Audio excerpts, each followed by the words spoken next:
Hermanos, en esta ocasión y amigos, los que tienen Biblia pueden acompañarme en la lectura, pero voy a leer el Evangelio de Lucas, capítulo 23,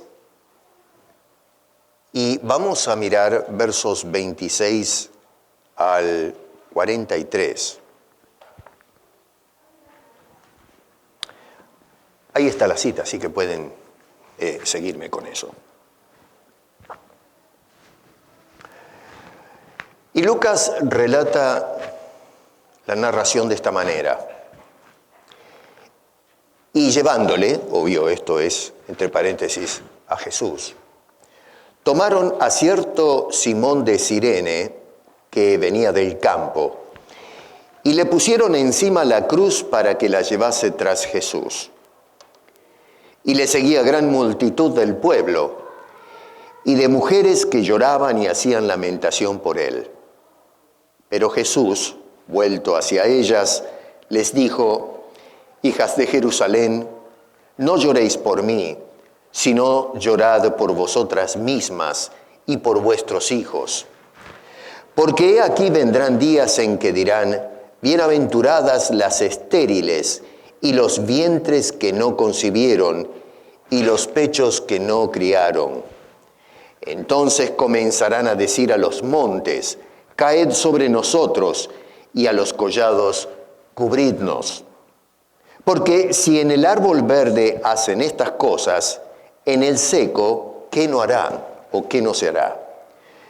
Llevaban también con él a otros dos, que eran malhechores, para ser muertos. Y cuando llegaron al lugar llamado de la Calavera, le crucificaron allí, y a los malhechores, uno a la derecha y otro a la izquierda. Y Jesús decía: Padre, perdónalos, porque no saben lo que hacen. Y repartieron entre sí sus vestidos, echando suertes.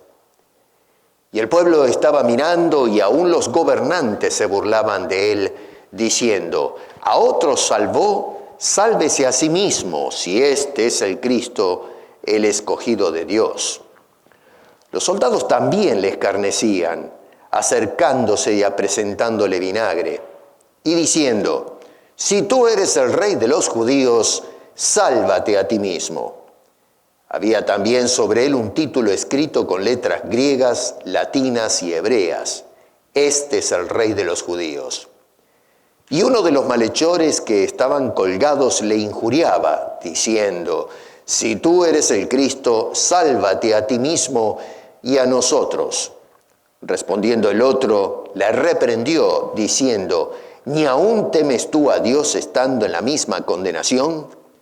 Nosotros, a la verdad, justamente padecemos, porque recibimos lo que merecieron nuestros hechos, mas éste ningún mal hizo. Y dijo a Jesús: acuérdate de mí cuando vengas en tu reino. Entonces Jesús le dijo: de cierto te digo que hoy estarás conmigo en el paraíso. Señor, acabamos de leer y recordar los eventos que tomaron lugar hace 2000 años atrás, y nos transportamos a través de la lectura a ese rincón del mundo donde se suscitaron estos hechos que te llevaron a la cruz para salvación de aquellos que con fe miran a ti, Señor, con esperanza. Te rogamos que este mensaje toque nuestro corazón, y si hay alguien que no ha aceptado a Cristo, que pueda ser sacudido, Señor, para caer rendidos a los pies del bendito Señor Jesucristo para salvación y vida eterna. Te lo pedimos en el nombre del Señor Jesús. Amén.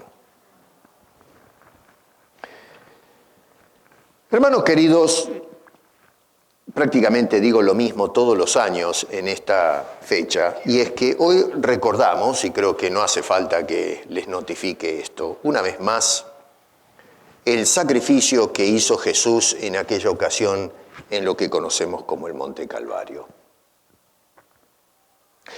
Una de las frases más intrigantes de Jesús, aunque se predica muchas veces las 7 palabras o cosas por el estilo, pero en realidad son frases que dijo el Señor Jesucristo, y entre ellas está esta que encontramos ahí en el verso 34, cuando el Señor Jesucristo dijo: Padre, esta es la oración del Señor, perdónalos porque no saben lo que hacen.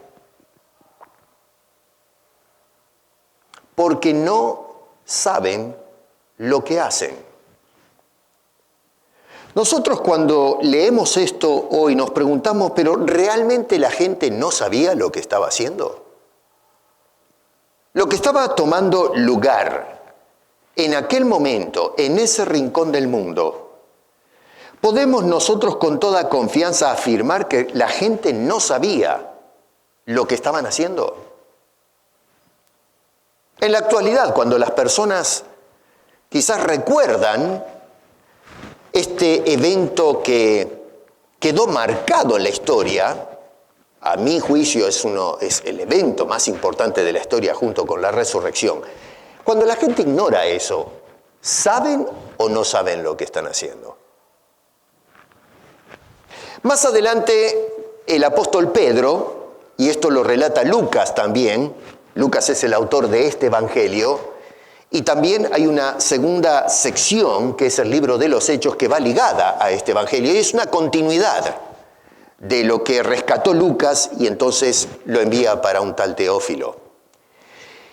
Y lo que hace Lucas es registrar el primer sermón público de Pedro, después que viniera el Espíritu Santo, y eso causó, en fin, asombro en la gente que escuchaba a los ahora apóstoles predicándole las cosas del cielo en los idiomas que estaban representados con la gente que venía de la diáspora a celebrar la fiesta. Y resulta que, bueno, los líderes religiosos, esto es un poquito para darles la idea de qué pasaba ahí, se burlaban de los apóstoles pensando que se habían emborrachado, estaban, en fin, saturados con el mosto, y entonces salían esas cosas que no podían entender. Y Pedro entonces, claro, se levanta y trata de aclarar las cosas, qué es lo que está pasando. Y allí entonces el apóstol Pedro, explicando ese fenómeno de la venida del Espíritu Santo, empoderando a este colegio apostólico para comenzar la gran tarea de predicación del Evangelio, lo que hacen entonces Pedro es inaugurar el primer sermón. Y entre esas palabras que predicó este hombre, en el capítulo 2, vuelvo a repetir, dijo esto: varones israelitas, oíd estas palabras. Jesús Nazareno, varón aprobado por Dios entre vosotros con las maravillas, prodigios y señales que Dios hizo. Esa frase, hermano querido, es muy importante porque a veces disasociamos a Jesús del Padre. Miramos cómo a través de los evangelios se relatan las grandes cosas que hizo Jesús. Señales y milagros que dejaron a la gente pasmada, y todavía hoy, cuando nosotros leemos estas cosas, quedamos realmente impresionados con las cosas que hizo el Señor Jesucristo. Pero el escritor por inspiración es movido a llevarnos a la interpretación teológica que corresponde, y es Dios el que estaba actuando a través de su Hijo Jesucristo, y es el todopoderoso Dios que estaba haciendo estas manifestaciones. Así que cada vez que nosotros revisamos los evangelios y vemos las grandes proezas que llevaba a cabo el Señor Jesucristo, no era un mago o un prestidigitador que quería asombrar a la gente con cosas engañosas, sino que era el poder de Dios en acción manifestándose a la gente. Y luego dice que Dios hizo entre vosotros por medio de él como vosotros mismos sabéis. Pedro está siendo testigo a esta gente, a esta generación que estuvieron allí para mirar y podían corroborar que lo que estaba diciendo en la predicación Pedro había sucedido. A este Jesús, entregado por escuche bien, entregado por el determinado consejo y anticipado conocimiento de Dios, prendisteis y matasteis por manos de inicuos, crucificándole.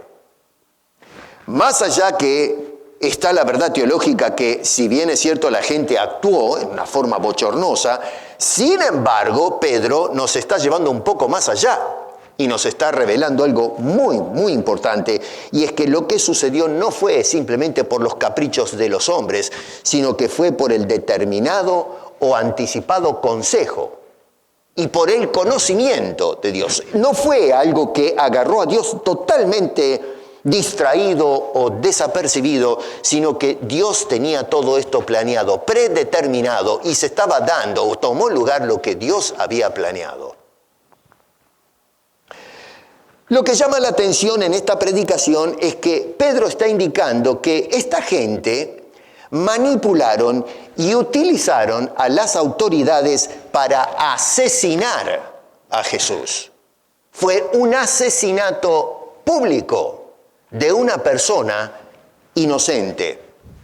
Y noten que Pedro en la predicación no se está enfocando en los líderes religiosos que fueron los que orquestaron todo este proceso judicial bochornoso, que es una vergüenza histórica, porque hoy día los que estudian leyes y se sientan a analizar este proceso, realmente no pueden más que asombrarse de cómo se le violaron los derechos humanos a una persona, utilizando la ley justamente y manipulando la ley para cometer un acto que es bochornoso.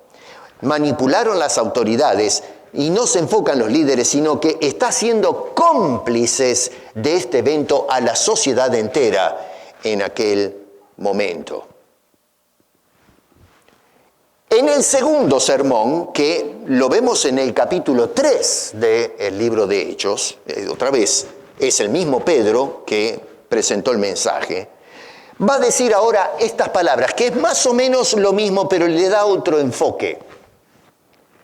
El Dios de Abraham, de Isaac y de Jacob, el Dios de nuestros padres, ha glorificado a su Hijo Jesús, a quien vosotros, otra vez, entregasteis y negasteis delante de Pilato, cuando éste había resuelto ponerle en libertad.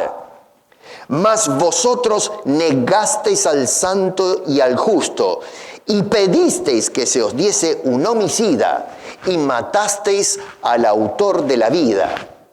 Esas son gravísimas acusaciones, que hoy día, si una persona presenta acusaciones contra otro de este tipo, se somete o se sujeta a algún proceso judicial, una demanda por este tipo de acusaciones. Y Pedro precisamente lanza a toda esta gente una acusación de calibre mayor, de mucha gravedad. Y luego continúa diciendo, mas ahora, hermanos, sé que mire bien esto, sé que por ignorancia lo habéis hecho, como también vuestros gobernantes. Pero Dios ha cumplido así lo que había antes anunciado por boca de todos sus profetas, que Jesucristo había de padecer. Una vez más, el apóstol Pedro está indicando que Dios tenía las manos en todo esto. Había indicado ya a los profetas de antaño que esto es lo que tomaría lugar. Así que vemos cómo Dios está en control de todas estas cosas. Sin embargo, acusa a la chusma, acusa a la gente de haber sido responsables de este acto vergonzoso que tomó lugar en ese rincón del mundo. Jesús oró a Dios el Padre diciendo, perdónalos, porque no saben lo que hacen. ¿Cómo conciliamos nosotros hoy, en la distancia del tiempo, las palabras que dijo Jesús y luego más adelante las que dijo el apóstol Pedro. Jesús dijo, no saben lo que hacen, y Pedro dijo, por ignorancia lo habéis hecho.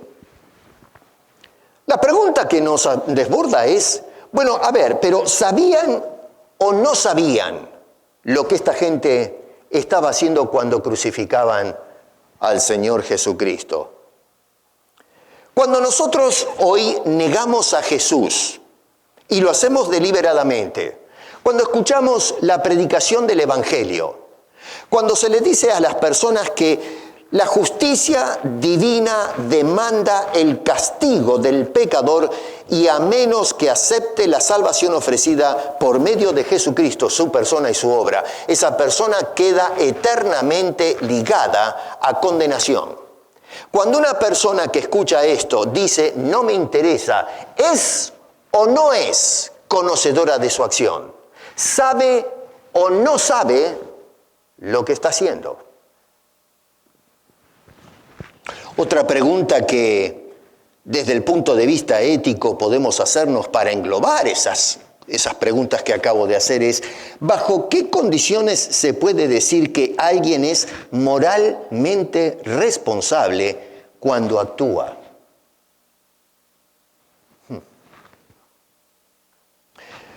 Hermano querido y amigo, cuando el Señor Jesucristo dijo, no saben lo que hacen, no estaba exonerando de acción, de culpa, de responsabilidad activa y directa de estas personas que actuaron en detrimento de un inocente.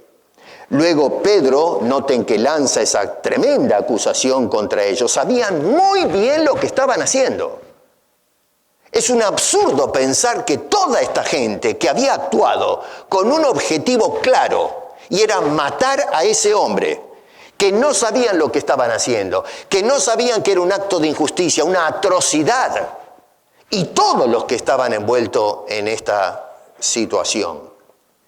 Lo que estas personas no sabían, y aquí es donde apuntaba el Señor Jesucristo, y lo mismo sucede con la actualidad cuando negamos la persona y obra del Señor Jesucristo y el mensaje que seguimos predicando no solamente una vez al año, sino cada semana desde los púlpitos. O cuando alguien se acerca a nosotros para hablarnos de Jesucristo y la necesidad de aceptar este mensaje precioso de esperanza, de salvación. Lo que no llegamos a medir, no llegamos a saber, es la naturaleza del pecado, lo grotesco que es la acción que estamos tomando, porque no podemos medir o calcular las consecuencias de ese acto que sabemos que estamos haciendo y que está mal.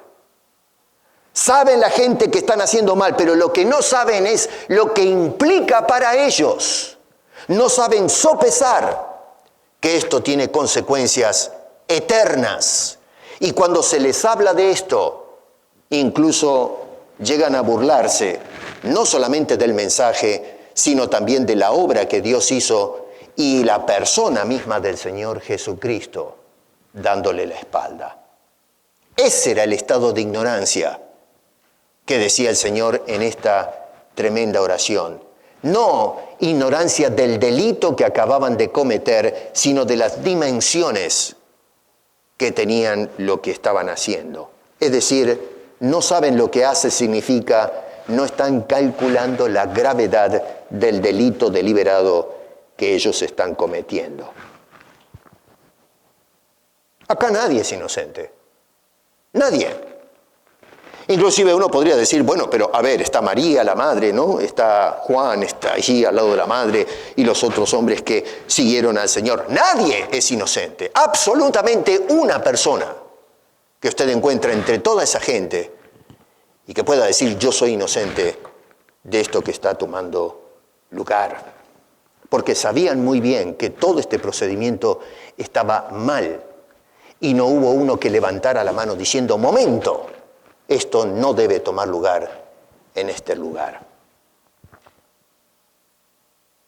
Más adelante, el apóstol San Pablo, ya cuando el Señor Jesucristo resucitó y ascendió al Padre, escribe una carta a los creyentes en la ciudad de Corinto. Y hay dos cartas, a lo menos, que han quedado preservadas. Y en la primera carta, en el capítulo 2, versos 6 al 8, escribía estas cosas que son muy interesantes. Dice, sin embargo, otra vez, para darles contexto, está escribiendo una iglesia problemática y está indicando que Dios reveló cosas ocultas a aquellos que vienen a los pies de Cristo, la sabiduría que viene de lo alto. Y dice entonces, hablamos sabiduría entre los que han alcanzado madurez. Esto es porque había creyentes que no eran maduros y no les entraban las cosas. Estaban todavía en lo elemental de las doctrinas. Pablo quería enseñar cosas más profundas, pero había problemas y pleitos y una cantidad de cosas internas que impedían la absorción o asimilación de las riquezas doctrinales que quería compartir el apóstol Pablo con ellos. Así que dice, hablamos sabiduría para los que han alcanzado madurez y sabiduría no de este siglo, ni de los príncipes de este siglo que perecen, mas hablamos sabiduría de Dios en misterio, la sabiduría oculta, la cual Dios predestinó antes de los siglos para nuestra gloria, la que ninguno de los príncipes de este siglo conoció. Y escucha bien cómo termina esta frase. Porque si la hubieran conocido, nunca habrían crucificado al Señor de gloria. Sabían lo que estaban haciendo cuando crucificaban a ese hombre, pero lo que no sabían era a quién estaban crucificando, la magnitud del delito que estaban cometiendo. De ninguna manera, si hubiesen sabido lo que estaban haciendo, no solo de matar a una persona, sino quién era lo que representaba, no se hubiesen atrevido a hacer semejante cosa. Se hubiesen tirado de cabeza a los pies de la cruz, pidiendo su perdón y su salvación preciosa. Hay tres grandes cosas acá que no sabían reconocer estas personas que están envueltas en este episodio de la cruz.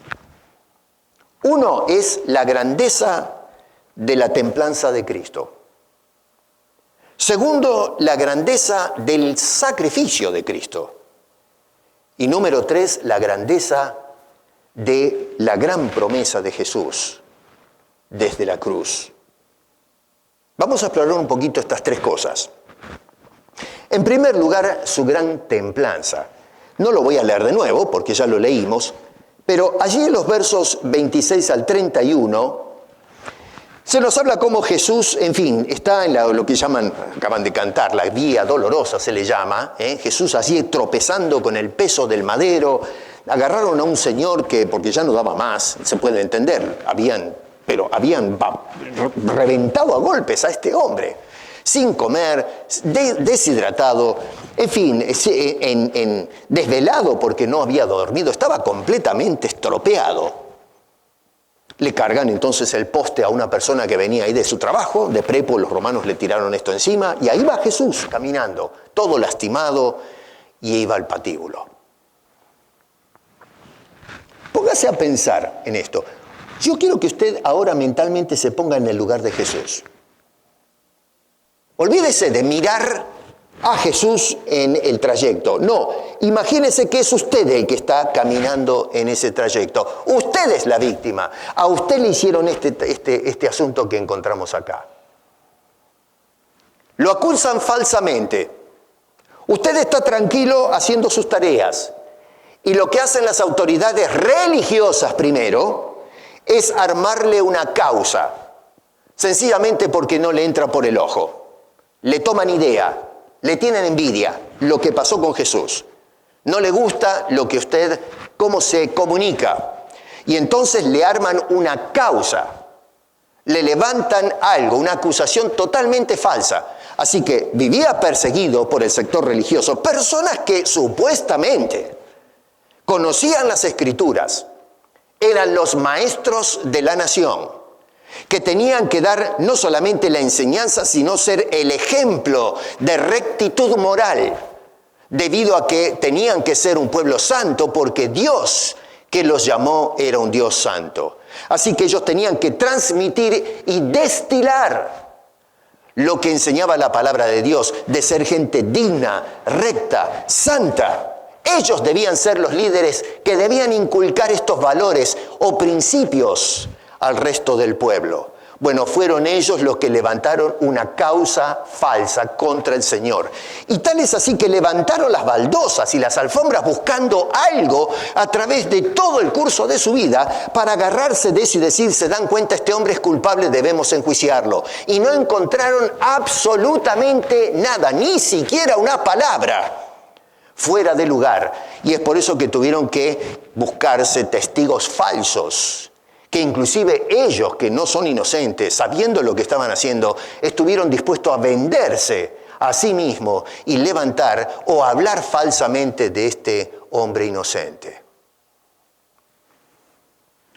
No solamente el hecho de que se levantó una causa falsa, sino que lo arrestaron y luego de haberlo enjuiciado en una forma ilegal, ilícita, lo llevan a las autoridades romanas, que sí ahora, debido a que estaban bajo el control de los romanos, tenían la potestad legal para liberar o para condenar a este hombre. Lo llevan entonces, y en una forma no respetando sus derechos, sino que lo llevaron, ¿se acuerdan que fue un grupo de personas y con palos y cosas, y lo llevaron prácticamente a las rastras?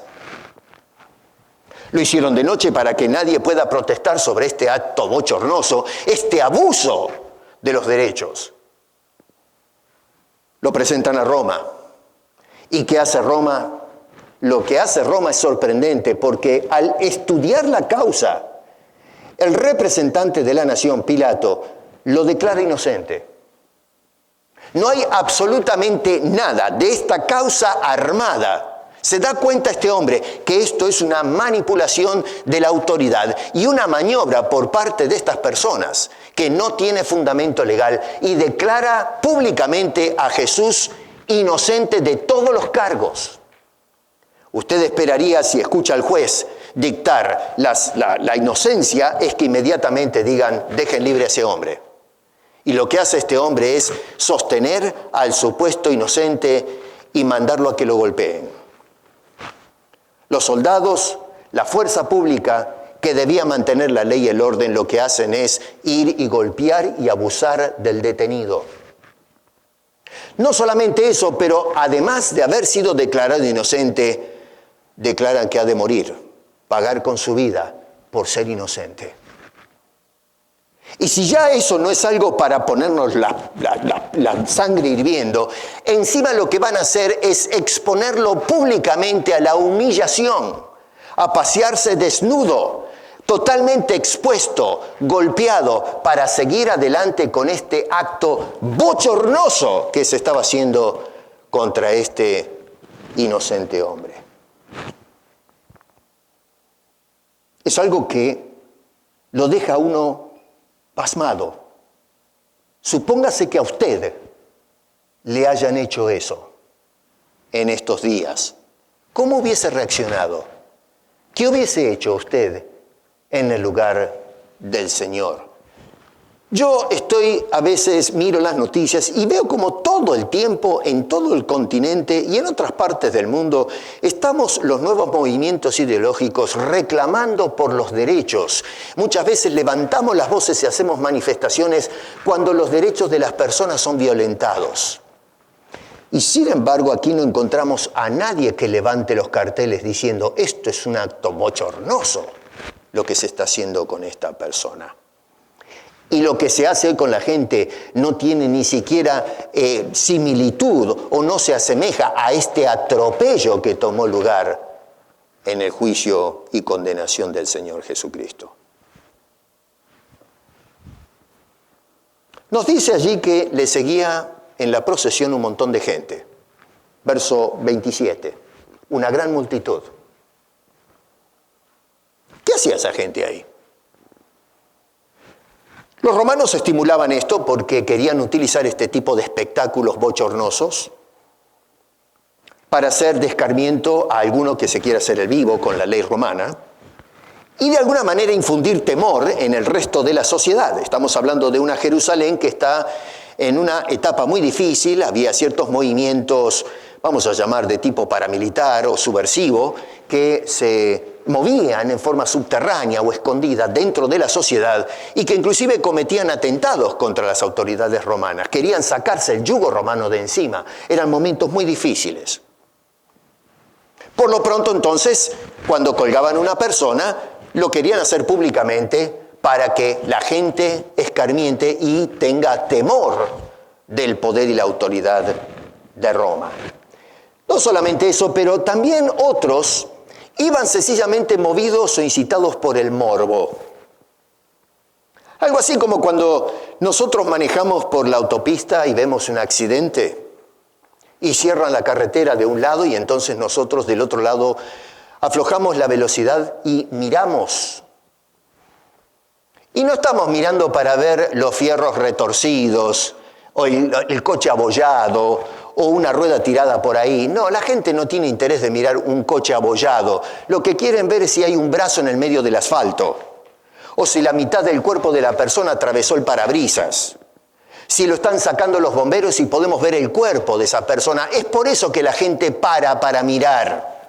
Nadie para cuando ven un coche chocado en la calle, vacío, por 3 días que estuvo tirado ahí. Pero cuando vemos un accidente que tomó lugar en el momento, queremos ver, tenemos la curiosidad, nos somos movidos por ese morbo de querer observar algo trágico. Y es por eso que hoy los medios de comunicación explotan las noticias extraordinarias, justamente para explotar el morbo que hay en la gente, la curiosidad por ver este tipo de cosas. La crucifixión de Cristo era un evento público, no privado. Hoy llamaríamos un evento viral. Todo el mundo tenía que ser partícipe de esto. Por eso venía la gente para contemplar y satisfacer ese morbo de este horrendo espectáculo. Los procedimientos de la situación de la crucifixión y la reacción de las personas que estaban siendo condenadas. La gente podía ver el procedimiento no de la humillación del reo, sino cuando ponían los postes en el suelo, cuando acostaban al prisionero, y entonces se escuchaban los golpes de la masa en los clavos de metal, perforando, y los gritos de dolor de la persona cuando se les hacían los huecos y se clavaba el cuerpo en la cruz, en el madero. Empezaba a correr la sangre, levantaban el poste, y cuando caía en el hueco, el peso del cuerpo desgarraba los tejidos, los gritos de dolor de la persona. Y entonces observaban cuánto tiempo va a durar la agonía de este individuo. Y ahí estaban todos, hoy diríamos con el celular, con el mate y el café, comiéndose los sándwiches, esperando las horas, y nadie se movía de la platea para observar en qué momento iba a terminar este espectáculo mórbido, horrendo, donde una persona moría, pero lentamente, en ese poste. A eso seguía la gente. Luego viene la advertencia de Jesús. Versos 28 al 31 se pasa de este relato y entonces Jesús dice, no lloréis por mí. Miren ustedes, en lugar de escuchar los gritos y el reproche, lo que sale de los labios de Jesús al ver a todos los que están llorando ahí abajo, no lloréis por mí. Usualmente lo hacían las mujeres esto. Los hombres, esta cosa de que los hombres no deben llorar no es algo nuevo. Por eso es que se contrataban los llamados lloronas cuando se hacía un velorio. Bueno, dice, no lloréis por mí, sino llorad por vosotras mismas y por vuestros hijos. Una cosa rara, ¿eh? Lloré por ustedes, no por mí. Todos eran cómplices de lo que estaba tomando lugar.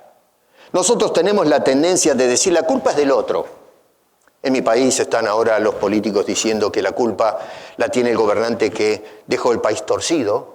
En nuestro continente escuchamos a 2 porteros políticos que asumen al poder y cuando no saben cómo administrar y manejar las cosas, dicen la culpa la tiene el otro que se fue. Lo mismo hacen acá en Canadá y lo mismo hacen en Estados Unidos. Siempre tenemos la tendencia de hacer culpable al otro de lo que yo hago mal. Eso no es nuevo. En el huerto del Edén pasó justamente eso. Dios Adán y la mujer haciendo responsable a otro del delito que ellos cometieron. Inclusive la desfachatez que tuvo Adán de culpar incluso a Dios. La mujer que tú me diste, tú eres el que es responsable de que yo esté en este lío.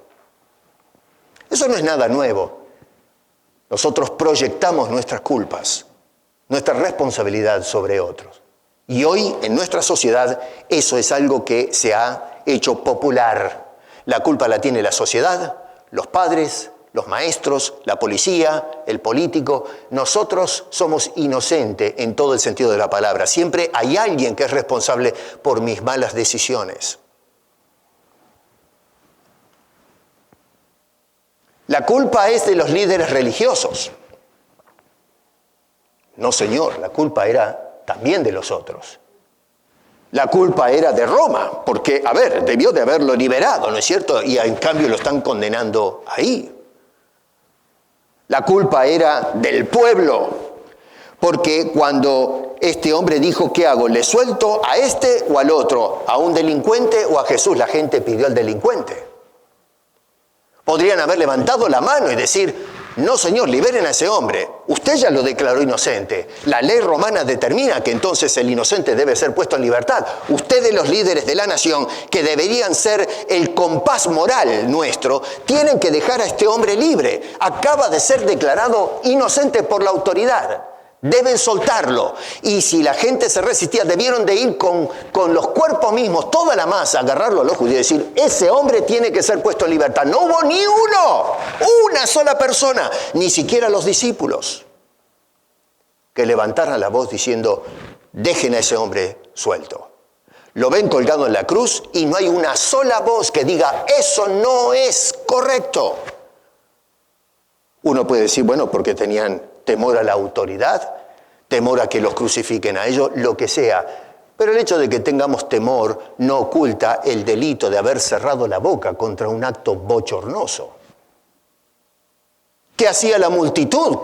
Debieron de haber por lo menos hacer una protesta y no aparecer en este acto bochornoso. Pero ahí estaba todo el mundo, movidos por la curiosidad. Algo que lo deja a uno pasmado. Lo que tenemos ahí en las palabras de Jesús a estas mujeres es un llamado formal de parte de Jesús.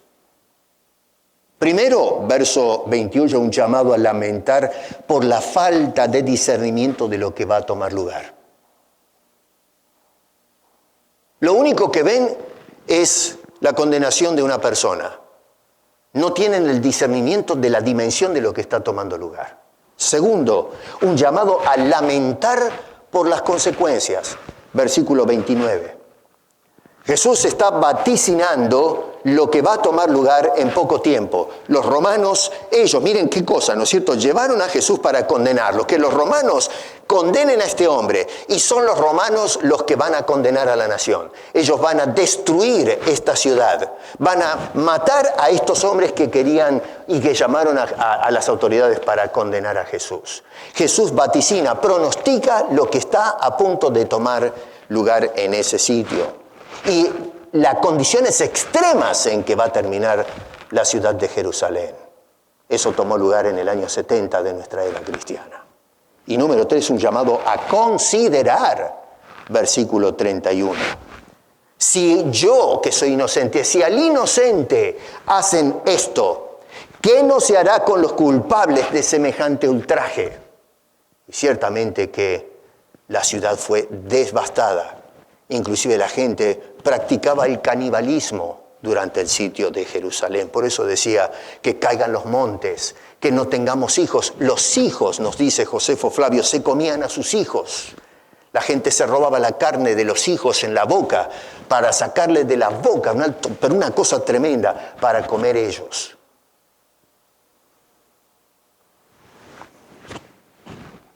Durante todo este proceso, no vemos, sin embargo, un solo gesto de indignación por parte de Jesús. Lo que llama la atención es que mantuvo su compostura durante todo este proceso bochornoso. Sus palabras fueron amorosas, tiernas, bien intencionadas, incluso orando a favor de ellos ante el Dios Padre. No hay insultos, no hay reproches, no hay reclamos de justicia.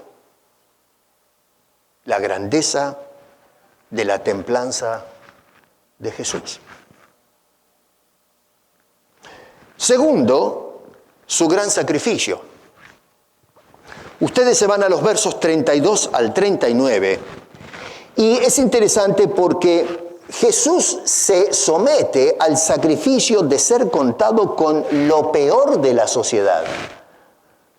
Lo mandaron con dos reos, dos criminales que se consideró que habían cometido el delito mayor. Oigan, la gente que moría en la cruz era lo peor de los delincuentes. Hoy hablaríamos de la pena capital en la silla eléctrica o la inyección letal. Los demás tienen cadena perpetua o algo por el estilo, pero estos eran los casos los casos extremos de crimen en la sociedad. En este caso estamos hablando, por supuesto, de las autoridades de Roma. Él, en medio de estos dos individuos, y la razón del por qué se colocó a Jesús en el medio es porque era contado como el peor del trío que acaban de condenar. No está a la izquierda o a la derecha, siempre en el centro para indicar. Hoy día se representa, las cruces estaban todas en la misma altura, hoy se ponen es un acto simbólico de poner la cruz del medio más alta para indicar que allí se crucificó a Jesucristo. En realidad las cruces eran todas iguales, pero de todas maneras se ponía a la persona, la peor persona, el peor criminal en el centro, justamente para grabar en la psiquis de los presentes lo que estaba tomando lugar. Pablo diría luego en Filipenses que Cristo se humilló hasta lo sumo, sino que se despojó a sí mismo. No lo despojaron los hombres. Cristo se despojó a sí mismo, tomando forma de siervo, hecho semejante a los hombres, y estando en la condición de hombre, se humilló a sí mismo. Segunda vez que dice eso. Haciéndose obediente hasta la muerte y muerte de cruz.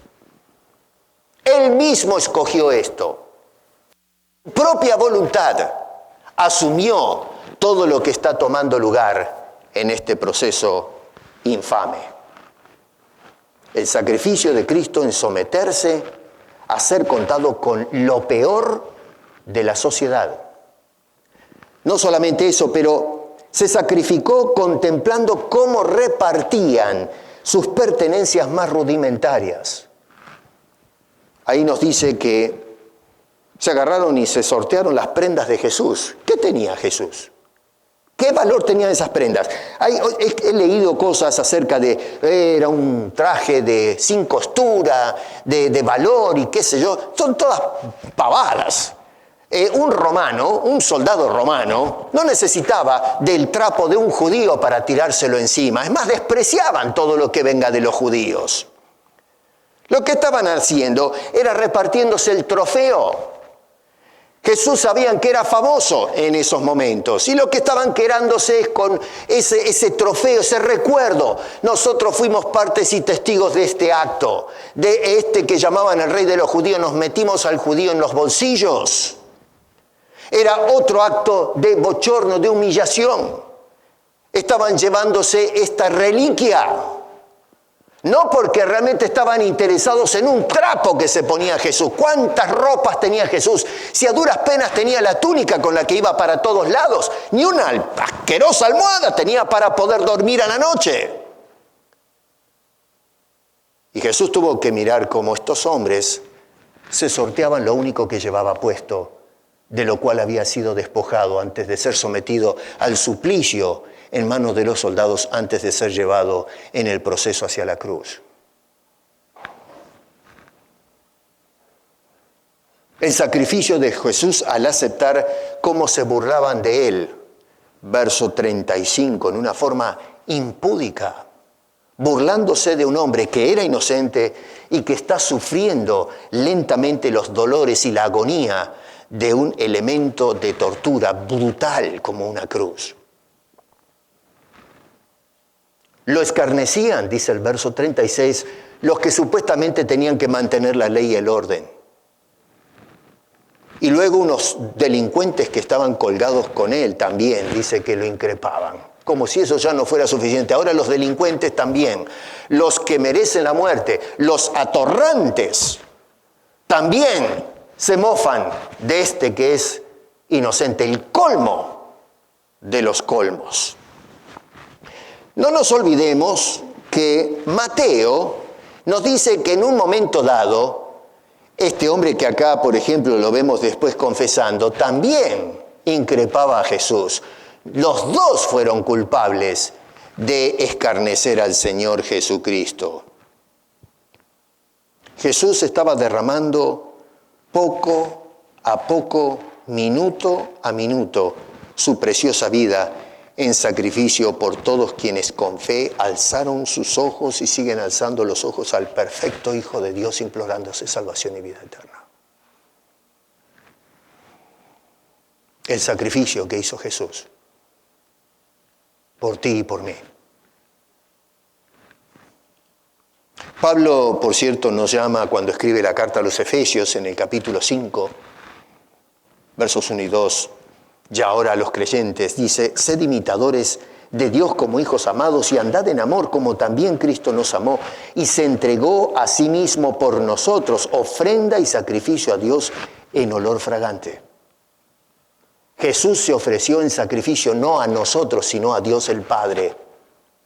Y fue un sacrificio de amor. Número 2, fue un sacrificio voluntario, según Pablo.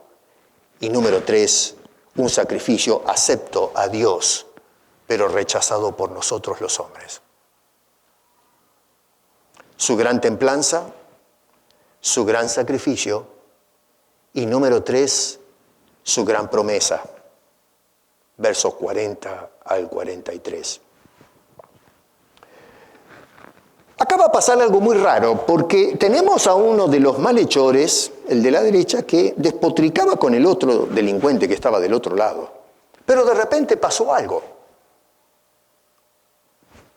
Este señor ya se da cuenta que se acabó la carrera, no hay manera de bajarse de la cruz, se van desangrando, ya uno puede darse cuenta que el final está cerca. Los romanos eran terribles porque les partían las piernas. Cuando ya terminaba todo este espectáculo terrible, les quebraban las piernas por las dudas, ¿quién se va a salir de una situación así? Pero por las dudas, si la persona tenía la fuerza y qué sé yo, y se salía de los clavos, bueno, para que no se escape, no se vaya arrastrando, le reventaban las dos piernas con unos mazos para que la persona pueda morir sin escaparse del lugar. Se iban todos a dormir y ahí iba a quedar la persona de todas maneras. Es una cosa, imagínense ustedes que ya con todos los dolores y todo estrapeada, la persona que vengan y le den con unos mazos y le quiebren las dos piernas, pero es una cosa, estar colgado con las piernas quebradas. La verdad que produce escalofrío este asunto. Bueno, este señor, no sé, en un momento dado, tiene un cambio drástico de conducta y de actitud. ¿Qué pasó con este señor? Él está insultando a este que está ahí colgado, y de un momento dado, de un minuto a otro, está allí el Señor insultando al Señor y de repente cambia completamente. Y lo que hace ahora es insultar al otro, diciendo, cállate tú. Y empieza a tirarse contra el otro que hace un rato estaba siendo el compañero del escarnecimiento al Señor Jesucristo. Un hombre que estaba muerto en delitos y pecados. Y lo que sucede es el acto milagroso del poder de Dios, trayendo a la luz a un mortal que merece el infierno. Solamente Dios puede abrir los ojos de la conciencia de una persona y hacerle ver al bendito Salvador, cuando minutos antes lo estaba despreciando, lo estaba ignorando por completo. Pablo dice que nosotros estamos muertos, mi querido amigo y hermano, en delitos y pecados. Y a menos que opere el poder milagroso de Dios para levantar a ese muerto, nadie, absolutamente nadie, puede mirar a Cristo con los ojos de la fe. Y es por eso que el otro que estaba del otro lado, en ningún momento miró a Jesús con la fe. Y murió y hoy está en el infierno. Este señor no. Este señor es un caso diferente. Lo que tenemos en el diálogo que hay de este hombre con Jesús es un acto de confesión, no de autojustificación. Él no está allí con Jesús diciendo, Señor, yo no merezco semejante brutalidad. Sí, cometí errores en la vida, pero no para terminar la vida en estos términos. Esto es una barbaridad. Por favor, sácame de esta situación. Dame unos años más. Quiero ser padre, quiero ser abuelo, quiero servirte, quiero salir a predicar. Me voy a portar bien. Dame una oportunidad más. No, Señor. No hay una sola palabra de autojustificación. Lo que hace este señor es reconocer, un acto de confesión. Dice este hombre, nosotros justamente padecemos. Es interesante que los delincuentes, cuando son presentados a la corte, la mayoría de ellos dicen, ¿cómo se declara usted inocente? ¿O no? Miramos a todos los delincuentes del mundo del cartel, de las drogas y qué sé yo, en Latinoamérica, ¿y qué dicen? Yo soy inocente. Participan de la política, hacen obras sociales, ayudan a los pobres y después dicen, miren cómo yo ayudo a los demás, soy inocente. Todo el mundo es inocente, nadie es culpable. Bueno, este señor dijo, nosotros justamente padecemos por nuestros delitos, merecemos estar aquí y no solamente eso, pero merecemos lo que viene después. Segundo, un acto de contrición. Este hombre está genuinamente arrepentido. No solamente está declarando que es culpable, sino que está arrepentido de todo lo que hizo. Está no solamente confesando, sino declarando que necesita un cambio. Tiene que cambiar de dirección. No se puede seguir en esa dirección. Y tiene un cambio absoluto de perspectiva. Ve al Señor en forma diferente. Ve sus acciones pasadas en forma diferente. Su óptica cambió totalmente. Antes increpaba a Jesús y ahora, en cambio, lo vemos hablando con Jesús en forma favorable. Y número 3, un acto de sincera fe, verso 42. Si este señor no hubiese creído en las palabras de Jesús cuando predicaba el Evangelio y la dimensión del sacrificio que Jesús está llevando en ese lugar, no le hubiese pedido a Jesús semejante cosa. Podría decir, bueno, es un hombre inocente, pero ¿qué puede hacer este pobre tipo que está al lado mío muriéndose conmigo? A mí nos vamos todos de acá. No hay más nada que hacer.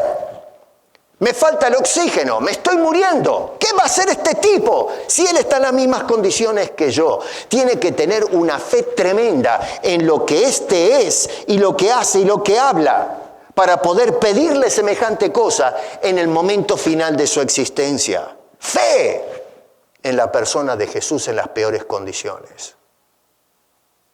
Y una fe que fue premiada.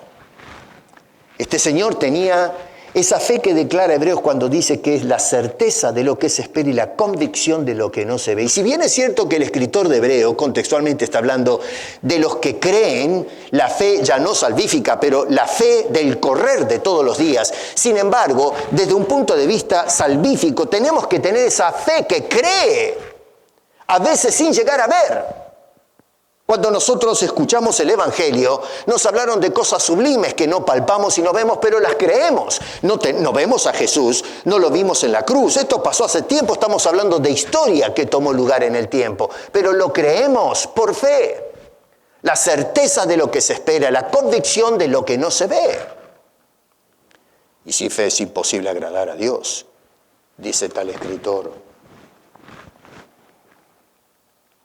A esto Jesús le hace la más grande de las promesas. Le dice en el verso 43, a este hombre, de cierto te digo. Y eso quiere decir, estate totalmente seguro, en nuestro idioma.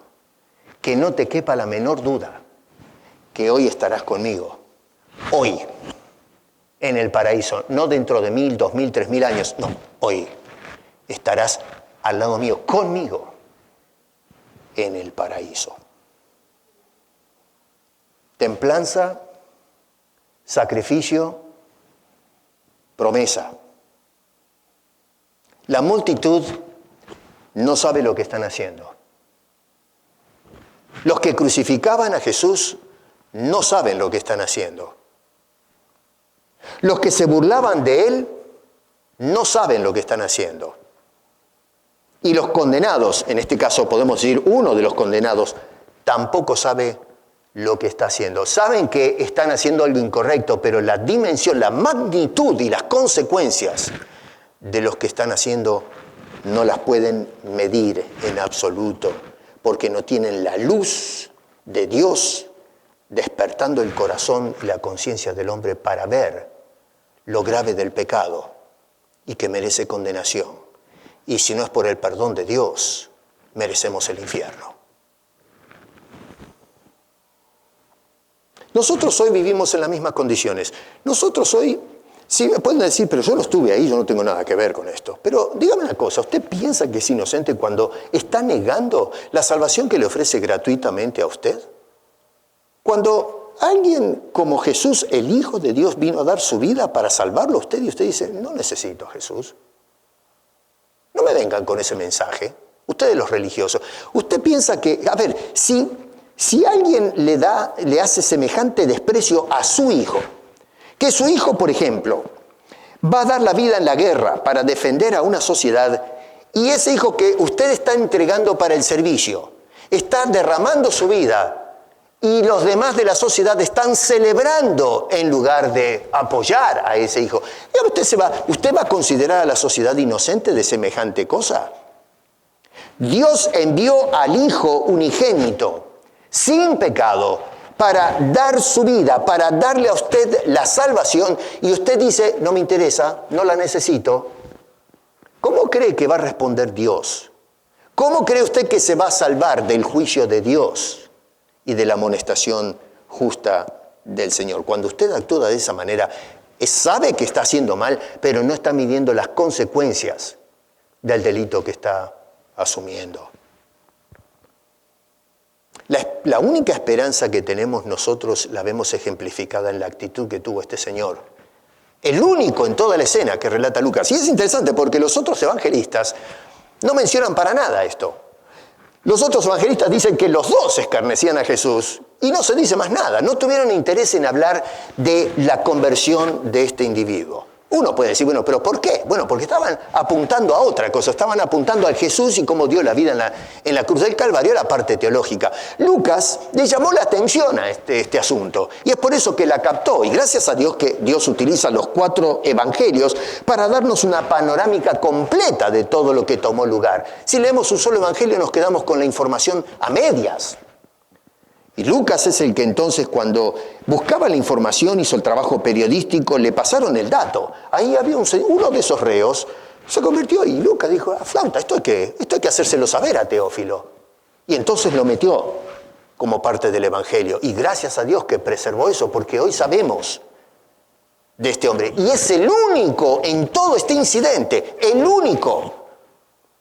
Sabemos que, en fin, estaba Juan, los apóstoles que después llegaron a formar el colegio apostólico, todavía son discípulos, no vino el Espíritu Santo empoderándolos para la predicación, eso va a venir en el libro de Hechos, pero, en fin, son personas que siguieron al Señor, pero no se habla de la conversión que tuvo este Señor, es el único individuo de quien se honró su confesión en todo este asunto.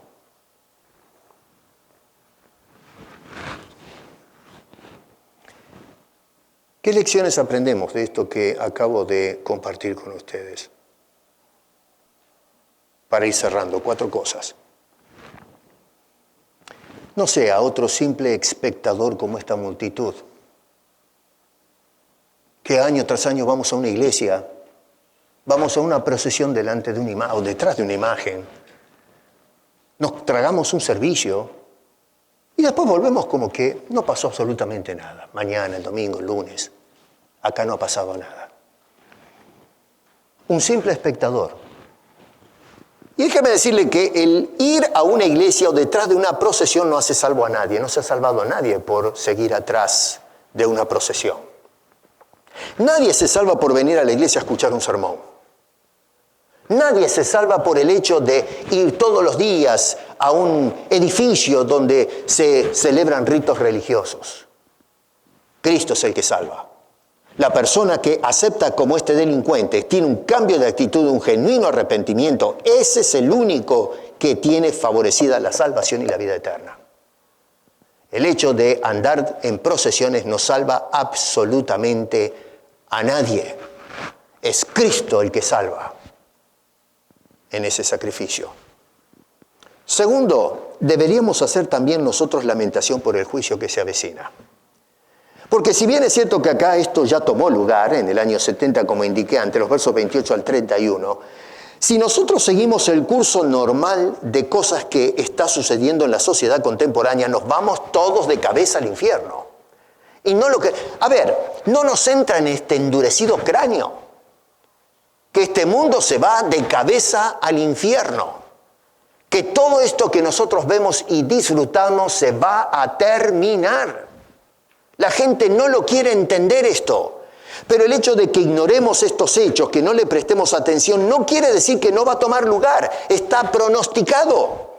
En los días de Noé, cuando se le dijo a la gente, miren, Noé era un pregonero que hablaba de lo que iba a venir, y la gente no le prestó atención hasta que se cerró la puerta del arca y perecieron todos. Cuando los profetas le decían a Israel, Dios va a traer juicio, van a ir al exilio, y nadie prestaba atención y terminaron todos en el exilio, norte y sur.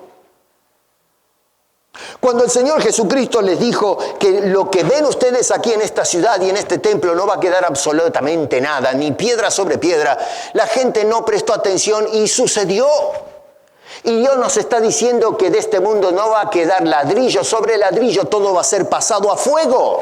Y todavía hoy seguimos haciendo lo mismo, no prestamos atención a este mensaje que estoy predicando. Mucha gente lo va a escuchar y no van a prestar atención, no es porque me tienen que escuchar a mí, te estoy hablando de lo que la insignificancia y magnitud del sacrificio de Cristo y lo vamos a ignorar. Si hay algo que sacamos de esto es que tenemos que lamentar nosotros del juicio que se viene sobre todas las personas. No hay escape, no hay salida. Número 3, no se burle ni haga escarnio del sacrificio de Cristo, ignorando el valor y el propósito de su sacrificio en la cruz del Calvario. Hágame el favor, le imploro que no haga eso. Cada vez que nosotros cerramos el oído al mensaje, al llamado, al grito desesperado de los predicadores que vengan a los pies de la cruz para salvación, y la gente dice, no me interesa, no lo necesito, estamos cometiendo escarnio contra el perfecto Hijo de Dios, que justamente vino a dar la vida por usted y para usted, para sacarlo del fuego del infierno que todos merecemos. Y por último, aprópiese de las palabras de este reo y entregue su vida a Cristo Jesús. No puede hacer absolutamente nada. Usted está en las últimas, en esa cruz. Usted no puede bajarse de esa cruz. La merece. El apóstol Juan decía que los que no creen ya han sido condenados. Ya estamos en la cruz. ¿Y usted no se puede bajar? ¿No puede evitar lo que va a venir? Usted puede decir, no, a mí no me va a pasar nada. Sí, le va a pasar. Y no puede hacer nada para cambiar eso, así como estos que están colgados no pueden hacer nada para revertir el destino de ellos. Lo único que cambió la cosa es el haber apelado a este que todo el tiempo estamos ignorando y es el que está en el medio, que es Cristo Jesús. Es la única esperanza que tienes tú y que tengo yo para el perdón de nuestros pecados, la salvación y la vida eterna. Si usted rechaza a Cristo hoy, sabe muy bien lo que está haciendo, como esta gente que se menciona en el Evangelio. Usted es responsable, directo y culpable de tal decisión. Lo que no sabe es la dimensión y gravedad de su rechazo, las consecuencias eternas de lo que va a padecer. Quizás tiene la información porque lo escuchó, pero no está haciendo carne eso que usted va a sufrir y va a padecer por haber rechazado el regalo precioso de Dios en Cristo Jesús. Jesús intercedió al Padre para que pueda reaccionar y en lugar de lamentar, más bien confiar que si pone su fe en Cristo Jesús, usted también estará con Él en el paraíso. Entonces, tú que estás en la cruz, dime una cosa, ¿qué vas a hacer?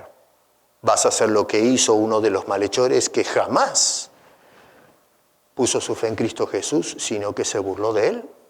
¿O este otro de la derecha que al fin por el poder de Dios, le abrió el corazón y ahora en lugar de ver a un reo más, lo que vio es al perfecto Hijo de Dios que entregaba su vida para darle a Él el lugar en el paraíso?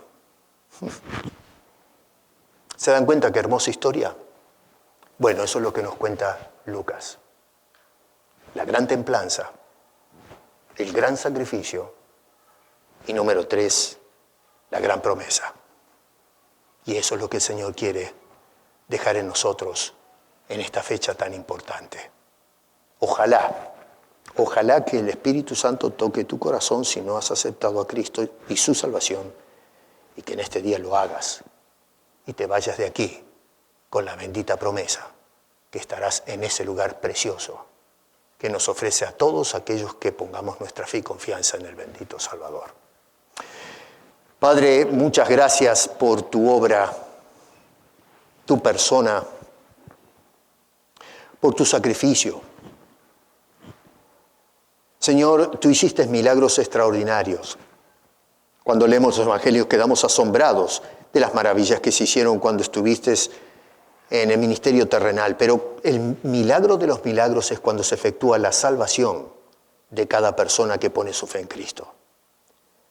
A veces nos quedamos asombrados de que un ciego vea, un sordo escuche, un paralítico camine o ande. Pero ¿y qué de los muertos espirituales? Esos son levantados y al fin pueden abrir esos ojos ciegos espirituales que no podían contemplar la gloria del Señor. Y ahora, Señor, por tu poder y gracia podemos abrir esos ojos y elevarlos a la persona de Cristo Jesús y decir: Señor, sálvame. Acuérdate de mí, Señor, cuando vengas en tu reino. Gracias, Señor. Yo te ruego, Padre, que si hay alguien en medio nuestro que no ha aceptado la salvación que ofreces gratuitamente, toca su corazón, que acepte el regalo de la salvación, perdona sus pecados, otórgale la vida eterna. Y si a través de la lente de la cámara, Señor, alguna de la audiencia que está escuchando el mensaje o lo va a escuchar, no te conoce, de la misma manera toca su corazón, Señor, que venga a formar parte de las filas de los redimidos y que cuando llegue el momento, Señor, seamos levantados y entremos a las moradas eternas y estemos al lado de nuestro bendito Salvador Cristo Jesús, a quien le damos el honor y la gloria y toda la más profunda gratitud por lo que hizo por nosotros. Elevamos esta oración en ese nombre, Jesucristo. Amén.